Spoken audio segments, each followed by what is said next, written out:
Good morning, everyone, and welcome to this, the fourth in our six-part Airsys.Cloud webinar series. Thanks for joining us today. We've had another fantastic turnout. It really is very much appreciated. So the subject for today's webinar will be Airsys.Cloud, the application itself. Presenters, as always, will be myself, Mike Wiltshire, and our Director of Software Solutions, Richard Webb, will be on hand to answer any and all questions at the end of today's session. So usual bit of housekeeping to get going with. Today's webinar, as all the others, will be no longer than 45 minutes, and that will include the question and answer session at the end.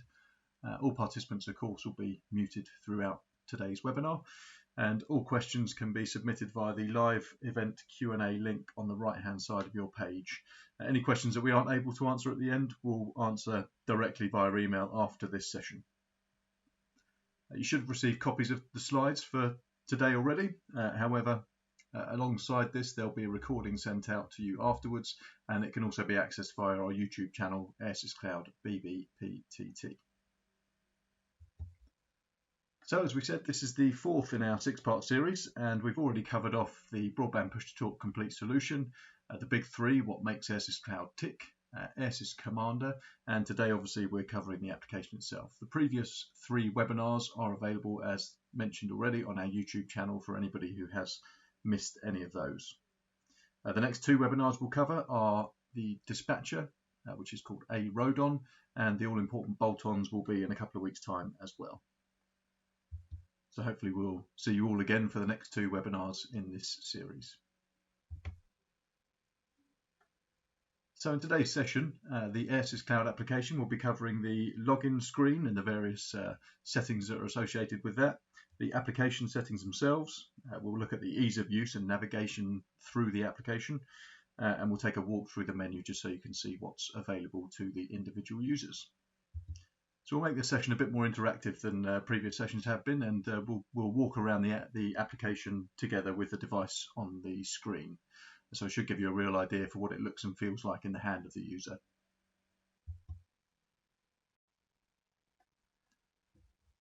So Airsys.Cloud application, or AFlex, is an app for all. It's got both Android and iOS compliance or compatibility, and can be downloaded directly from our website www.airsys.cloud as an APK. You can download this along with a host of other useful software downloads, including instruction manuals and marketing collateral. It's in constant development, of course, and we're constantly adding new materials to this, but it provides a good resource for all your Airsys.Cloud needs. So AFlex is available in two different versions to fit your customer requirements. We've got a smart application, which is for use with screen devices such as smartphones or the likes of the Tello 590 or the Tello M5, for example. And we've got the push-to-talk version, which is generally used for screenless devices.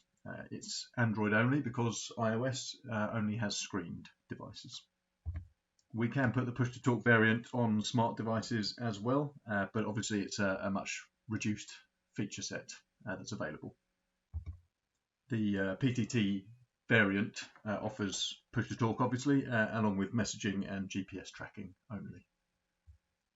So all the functions of AFlex or AirsysFlex clients can be individually managed via a Commander, which is what we covered off in webinar 3, and all changes are implemented and effective immediately on the field device. In addition to this, there are specific features such as auto startup and auto login, ensuring Flex or field users automatically launch the app and log in upon power on without manual intervention. You can deny or allow Flex users access to change their settings completely, or restricting them to only being able to change their username and password. Along with this, we can also enforce a logout password, meaning that the Flex user won't be able to log out of the app unless they have the password to do so, which is useful in situations where GPS tracking is vital, of course. For example, an app that is logged out of won't be reporting. It's just another way to ensure proper usage of the device. As we know, AFlex user credentials are defined in a Commander and can be made available in text form or QR code form for use with client devices. So this is basically the ability to give field users their own username and password, as you would do for any kind of application that requires a login. But you can also do it by QR code, which is a really useful feature if you want to do role-based devices, for example.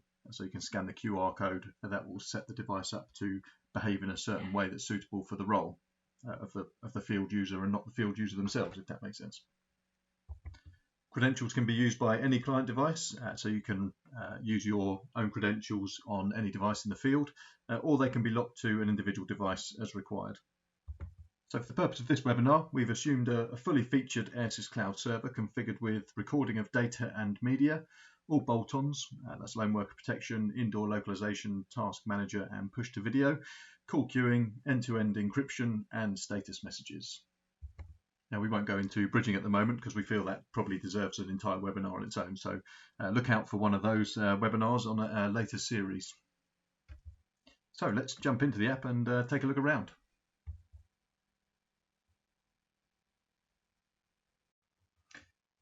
So this is the login screen of the app. You can see it's fairly standard. It's got a simple login and password box where you can input your credentials manually. But beneath here, you've got these three icons. These are key to what we need to do from this screen, particularly first time logging in. So down here, you've got bottom left, you've got this QR icon. This is what you want to push if you want to log in by a QR code, which I shall show you in just a moment. Then we've got our settings cog in the middle. And then we've got this icon on this three-drawer icon on the right-hand side. This is if you want to talk on a local network, i.e. one-to-one, or if you want to talk on a server-based network. Really, we leave this alone, and it's not something that will be included on future releases of the application. And down at the bottom here, we have the application version number, which is always useful to know. So first things first, let's go and have a look at the settings tab. So you've got your username up here. You've got allow save password checked, which is good. It means that the password will always be pre-populated once it's been input for the first time. Then you've got your password box. Then you've got the server, which will always be 002.airsys.cloud unless we've otherwise stated and we've moved on to a new set of servers. This has only happened once so far, and it won't be something that happens often. Beneath that, we've got our port number. Now, this is unique to the customer themselves. So each time a customer gets added to a partner partition, they'll be given their own port number. Now, every device that's on that port number will be basically talking in their own network. So it's individual to every customer. And this is something that helps us keep the network completely secure and individual. So we'll keep on scrolling through. It's quite an exhaustive menu, as you'll see, but we have things like auto start, which I'll be able to tick here.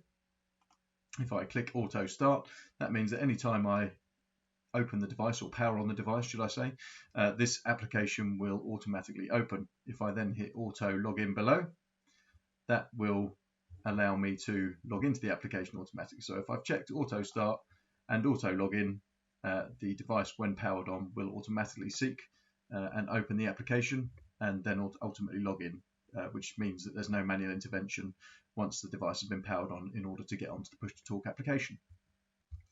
Then beneath that, we've got things that will personalize the application itself, things like font size, screen orientation preference.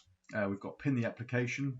There's an explanation of all of these things below, as you can see, which just means that you can pin the app so people can't move from this app to another, for example. We've got event sounds. These are things that you can change as per your personal preference. And we'll carry on through. As you can see, it's an exhaustive list, as I said before. You've got Bluetooth devices, Connect headsets.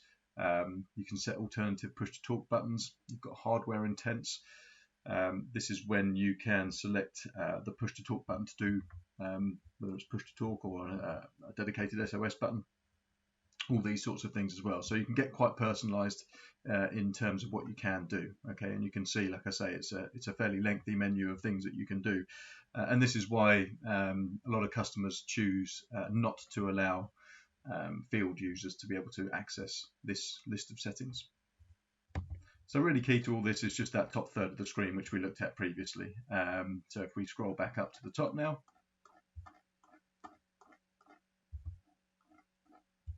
this is where you would input your username and password for the first time, along with the server and port number. Once you've done that, it would be automatically input into the login and password fields, and you'd simply hit connect. What we're going to do for the first one though, and what I recommend everyone do for the first time people are logging on, is use the QR code. So the QR code is generated in A Commander. It's very straightforward to do. It's simple. Right click on the user and create and generate QR code. It'll ask you for a one-time password. You simply input that and the QR code appears. You can then download it in PDF format, and for the purpose of this I've printed it out so we can scan it and see it in action.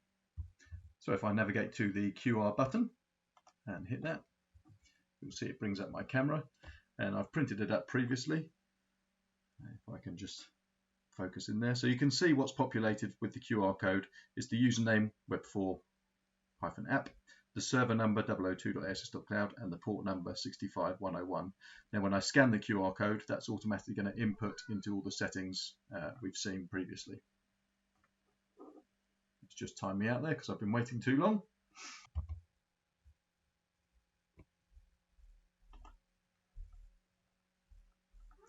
So if I move over to the QR code now and line it up, I believe it's scanned it now. You can see that's populated and it will connect me straight away.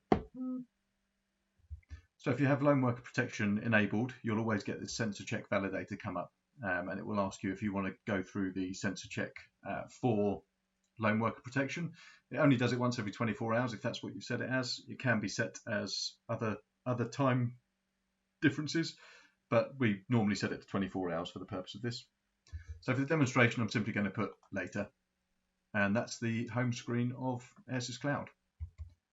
So I'll just talk you through briefly the main home page. So you've got the burger bar menu at the top here. You've got a lone worker protection shield. Now it's currently red because we pushed later on the sensor check. If we'd done the sensor check and all was successful, that would turn green and you'd know that the lone worker protection was in effect. You've got the channel that we're currently on here. We've got our messages, and this little icon up here is listening. So I've got this user set up to be able to listen to all channels, and this is where I go to listen to everybody I need to. And the main part, we've got our big push to talk button. This is the soft key. I can simply push down and start talking on that. And in the top right hand corner, we've got our emergency button. Now this is the soft key, and you can see at the top of the device here, we've also got the hard SOS key. So moving to the bottom of the page again, we've got the main. This is the last channel that was speaking, and the user that was speaking as well. We push the button, so we're the last channel and the last user.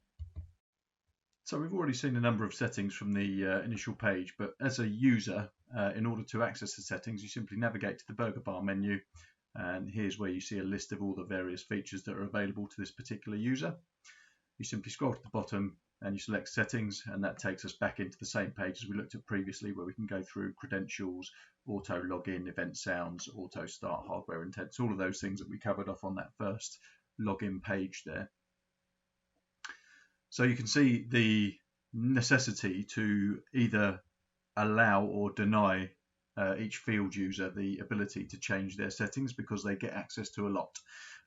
So if you were to deny them access to the settings and just allow them to use their or amend their credentials, you'd simply have username and password only in this list.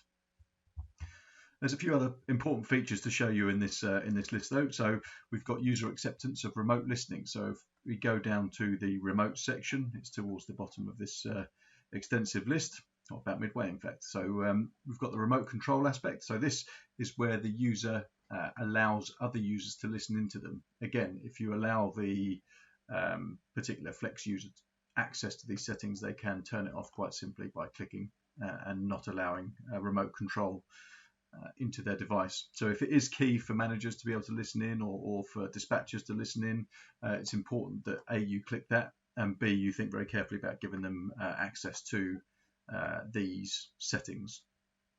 You have the same feature for incoming remote camera acceptance as well, so a dispatcher can take a picture remotely, or indeed stream video back to the dispatcher as well, and or manager. So under audio, we also have the ability to play a PTT start tone. So this is a tone that will play before voice is heard. So you'll know that there's a voice message coming in soon, or a push to talk message coming in soon. So you can select yes or no to that tone, just alerting you.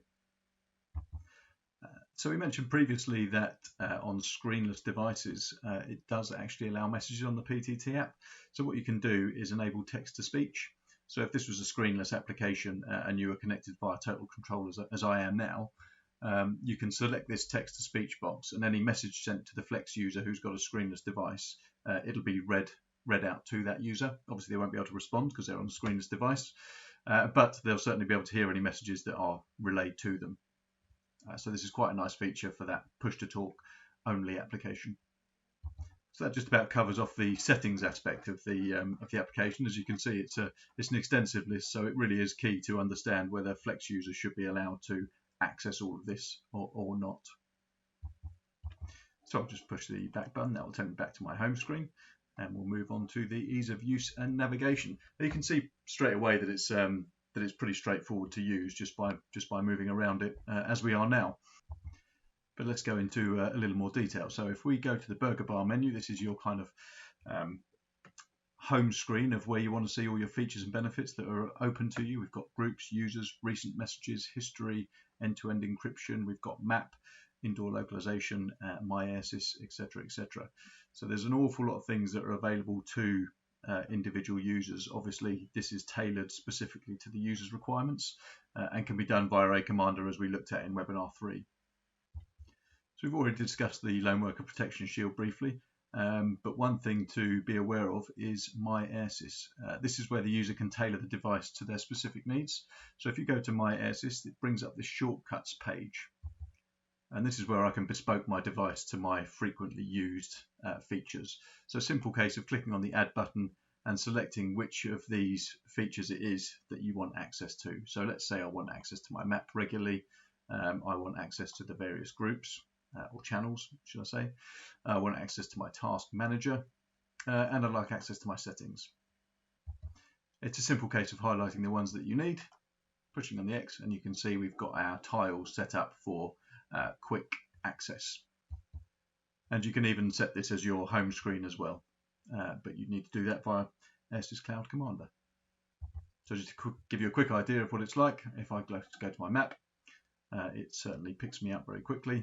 And if I click my back button, I can then go to my task manager, of which there are no tasks currently assigned to me. And I can go to my groups and find out what channels are available to me. And so we've got the main channels here. And as this particular user, I'm allowed to move through the channels as I'd like. And the way I've got it set up at the moment is that when I select a channel, it takes me back to this push to talk button. So I instantly push to talk, and I'm now talking on channel 1 instead of channel main. Okay. So I'll go back to My Airsys and select groups again. I'll put myself back in main, and now I'm talking on channel main. It's that easy to navigate and that easy to move through the various channels and features, in fact.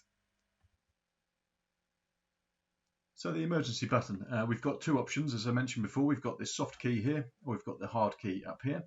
If I push the soft key, I get a 5-second countdown. Now this countdown can be amended in a commander again, and it can be set to whatever time suits your business requirements or the individual requirements. So if I push this now, I get my 5-second countdown, and I click to cancel that if I've pushed it in error, and that stops the emergency call in its tracks. Obviously, if I don't push that, it creates an emergency call, and depending on how you've got the user set up, it can stream certainly audio and video back to the dispatcher. It's the same if I push the hard key. So I push the hard key on the device, and there's that countdown again. I'll click to stop the emergency again. So both the soft key and the soft push to talk key can be disabled from a commander. So if you had somebody that was constantly brushing the screen and pushing to talk by mistake, you could disable the screen PTT for them. So only the hard key at the side works. Another nice feature, and just another way that the solution can be configured completely to the individual requirements. So hopefully that gives you some sort of idea just at how easy it is to move around the application itself and change various settings or move through various features. But let's just take a little walk through the menu itself. So if we navigate up to the burger bar menu, we've got our groups, which is essentially our channels at the top. And as we said before, you can have as many channels as you want. It's just a number in a data field to whatever your customer requirements are. We simply say they'd like 10 channels. We put 10 in the data field and on we go. So as we've already seen, it's very easy to move through the channels. It's a simple case of selecting the one you want to talk in and that's it. Click and push to talk. So that's your groups. Then we've got the users. So again, we've got a list of users. All of these ones currently we can see are offline. That's what the X is there for. If they're online, they've got a little blue speaker here which shows that they are currently available. Again, if you click on the user that you want to speak with, you get a list of options up here. You can make a direct call, you can send a message directly. You also get a 3-dot menu as well, so you can add to a contact book, for example. And the contact book is something else that you can put in your My Airsys feature, so that shortcuts screen. So you can have quick access to your contact book and make direct calls to whoever you like, much like you would do on a regular smartphone. So again, all of these things are configured in Commander. You can give individual users access to these things or not, as the case may be. So if we go through to our burger bar menu again, we've got our messages where we can look at our recent messages. We've got our history where we can look at previous conversations we've had. We've got our end-to-end encryption. This is where you can generate keys to have a completely encrypted call one to another. We've got our map. We've got our indoor localization. This is where you can see users throughout any mapped out indoor area. And we'll cover that off in more detail, obviously, in the bolt-ons webinar in a couple of weeks' time. We've got My Airsys, which we know all about already, and Task Manager as well, which again we've had a quick look at. You've got the emergency feature here. Again, it's just a click on and you can hold to start an emergency call. Just another way of doing things for individual user requirements or needs. So we've got guard tours. Again, we'll cover that off in a bit more detail in the bolt-ons. That's something that you can use in conjunction with Task Manager up here. And it's really popular in the security industry. It's an excellent feature within Airsys.Cloud, and we look forward to talking a bit more about that during our bolt-ons session. We've got our network usage, which gives the user a bit of information about what's going on. This is our master server.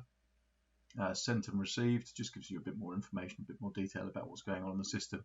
Again, they might not want that, and that's something you can take off easily on Commander. Your feature status tells you about the features that you currently got in play. Allowed individual calls, yes. Channel list is on, yes. Channel zones are off. User lists on, etc., etc. So it's a bit reflective of the burger bar menu itself. Then, of course, we've got our settings, and we've got about feature as well. And the about will just give you that version number again that we saw on login screen. But like I said, it's useful to know what that is.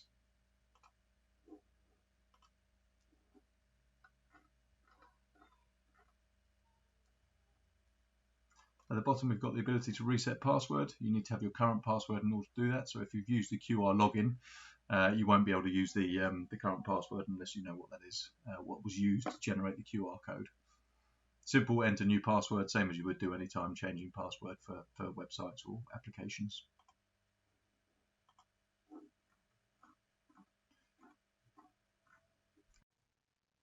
So the last thing to show you is the logout feature. Now, if you don't have a logout password enabled, as soon as you hit logout, you simply go back to the login page we saw right at the start. However, if you do have the password enabled, it will request the user to enter a password. This basically just allows you to ensure that the device and the application is being used correctly. The user will be able to move through applications on the device just by pushing the home button and navigating as they would normally, but they will always be in the Airsys.Cloud application. So they'll always be receiving push-to-talk messages, and they'll always be transmitting a GPS location if that's what you've got them set up to do. It's just an additional feature that ensures a bit more security. And that's broadly it from an Airsys.Cloud perspective in terms of the application. It's very straightforward to move around, as you've seen. And obviously we'll get into some more detail on the various different features when we're looking at our bolt-on webinar in a couple of weeks' time. So all that's left to say from me is thank you very much for coming on to this webinar. I hope you found it interesting. Richard will be on hand now to answer any and all questions. And next week's webinar will be on the dispatcher. We'll take another walk around it as we have done today with the application. So hopefully you get an understanding of how easy that is to use as well as how it's going to look from a user perspective. So that's next Tuesday at 10 o'clock in the morning. We'll look forward to seeing you there, and I'll hand you over to Richard now. Thanks again.